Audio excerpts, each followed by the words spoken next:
G'day, Heath here from pickinglessons.com. Blackberry Blossom, this is a fantastic fiddle tune, a very popular session tune. We're in the key of G. There are two parts. In a moment we're going to take a look at part A of this arrangement here in this video, but if you head to pickinglessons.com, you better grab yourself a copy of the tablature for this arrangement. In the members section there we'll also break down the lesson for part B, and you'll have some play along and backing tracks there to help you out with your practice. Now, we are in the key of G, and we're pretty much playing in this open first position here on the mandolin, so our hand's not going to shift much. We'll talk about that as we go along. It's very notey, so we're playing a lot of notes. I've approached this with a bit of a bounce to the feel, which works great at a sort of a medium tempo. Of course, we can play it faster. You often hear this tune pick quite fast as well, and you'd probably just straighten it out when you do that. We'll just learn the notes, and then we might have a little play around with a couple of different ideas with the feel as well when we get to the end of part A. But what we have here essentially is everything out of the G major scale, and we're up to a high B. That's our highest melody note. So we have this little run to kick us off.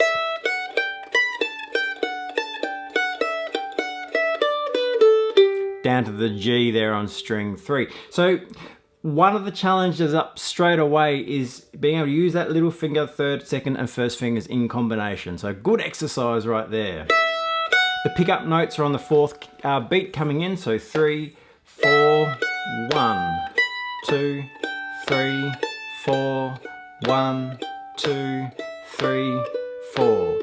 When we speed up, we will want to feel it in cut time. So cut time is 2 pulses in every measure.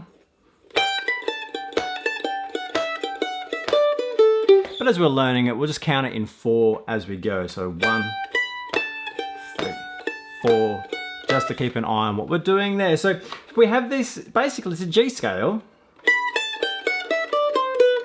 Yeah, but in sort of groupings of 4 notes. So the first, after the pickup notes, the next 4 on the first measure. Yeah, so we're going up a third and then down through the scale. Then we kind of repeat this moving down the scale.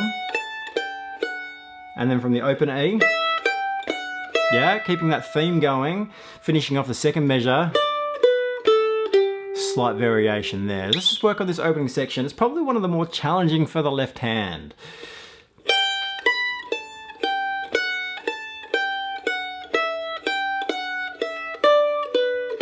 Now you may notice in the right hand we're just following our down and up, alternating picking with our 8th notes. That's really important too. From that pickup note, 3, 4 and 1. 2, 3, 4, 1, 2, 3, 4. Just keep moving through. Stop, prop, practice that up, but as long as you're watching those fingers there and watching your alternating picking, just give that a go. Try not to move your hand too much around. Yeah, the little fingers doing that work on the 7th fret, and then the 3rd and 2nd and 1st have their roles as well. From the 3rd measure along, very notey from the scale. Yeah, it's just all G major scale. Here in the 4th measure, we alter that. The C sharp instead of the C natural, and that's over the A and the D chord, yeah? So the A chord's outside the key. It's a nice moment in the tune. So up to that 4th measure,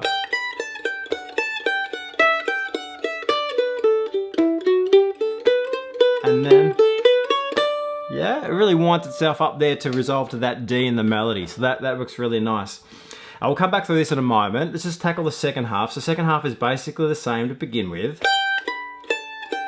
Yeah, these groupings of 4, descending through the scale, little pentatonic scale through the G, now the C.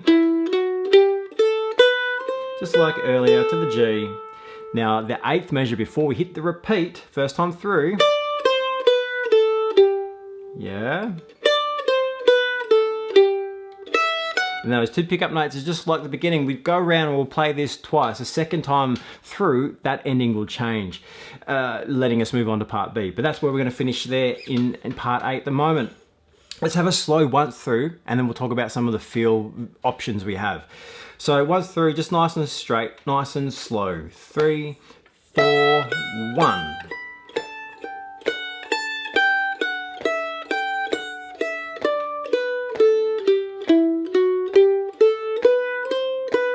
Here comes the C sharp. back through like the beginning.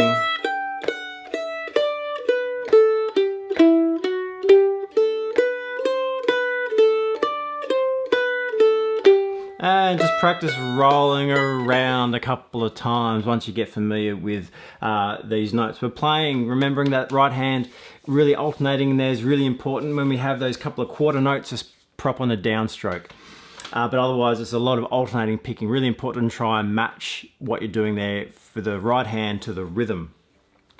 Now, twice through for part A. Part B gets repeated as well once we get to that section. But just talking about the feel, if you're going to play it straight, just keep those eighth notes nice and even. And as the tempo picks up, kind of perhaps more in the bluegrass realm, you're going to probably play it straight. If you want to pull that tempo back a little bit, like I demonstrated at the beginning of this video, you can afford to give it a bit of a bounce, a bit of a sort of a swing feel to it.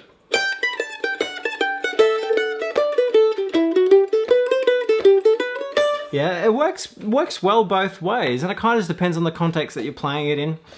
You can have a play around with that, but it does work both ways. So keep it straight. And perhaps as the tempo increases, it's going to be easier to do that. But otherwise, if you're playing more of a medium tempo, try it with that bit of a bounce or a bit of a swing feel.